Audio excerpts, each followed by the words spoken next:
जिस स्टैब्लिशमेंट से, जिस DGISI से, जिस chief of the army staff general Asim Munir से आप बात करना चाहते हैं, उस पे इसी जरीदे में आप कत्ल का इल्जाम लगा रहे हैं। आप कह रहे हैं इंटरनेशनल एस्टैब्लिशमेंट को, इंटरनेशनली पब्लिक को इस जरीदे के थ्रू खान साहब कह रहे हैं कि अगर मैं कत्ल हुआ या मेरी एहलिया कत्ल हुई या मुझे कत्ल करना सिर्फ रह गया है तो ये नॉमिनीज हैं, ये कत्ल करेंगे। अब सर ये तो बड़ी अनोखी बात है ना, अगर आप उन पे कत्ल का इल्जाम लगा रहे हैं तो फिर how can you talk to them? What is the assurity? Why do you want to talk to them? This is highly, I mean like, मेरे लिए तो ये बहुत हैरान कुन बात है ना। रऊफ हसन कहें जैस्मीन मंजूर मुझे कत्ल करना चाहती हैं और मेरे शो में आके सर मुझसे डिबेट कर ले।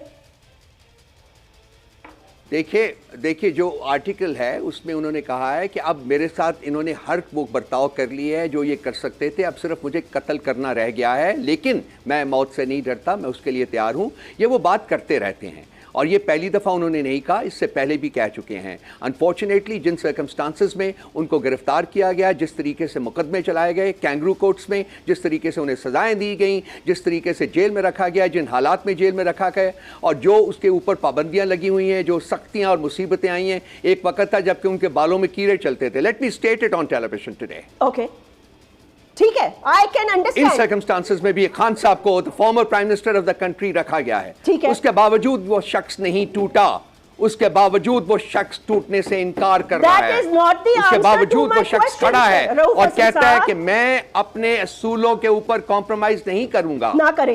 देखिए ये बहुत इंपॉर्टेंट चीज है, इसको डिटेल में। रऊफ हसन साहब देखिए, I totally respect this thing, उस पर आ रहा हूं, लेकिन आप उन लोगों से कैसे बात कर सकते हैं जो आपके कत्ल का मंसूबा बना रहे हैं बकौल आपके?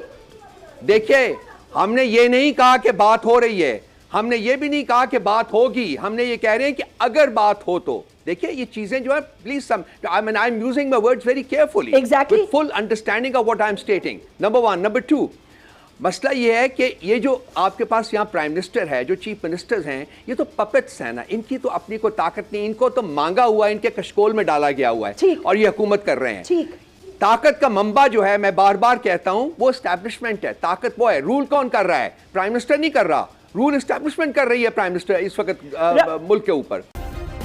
सब्सक्राइब करें और बेल दबाएं ताकि कोई खबर रह न जाए।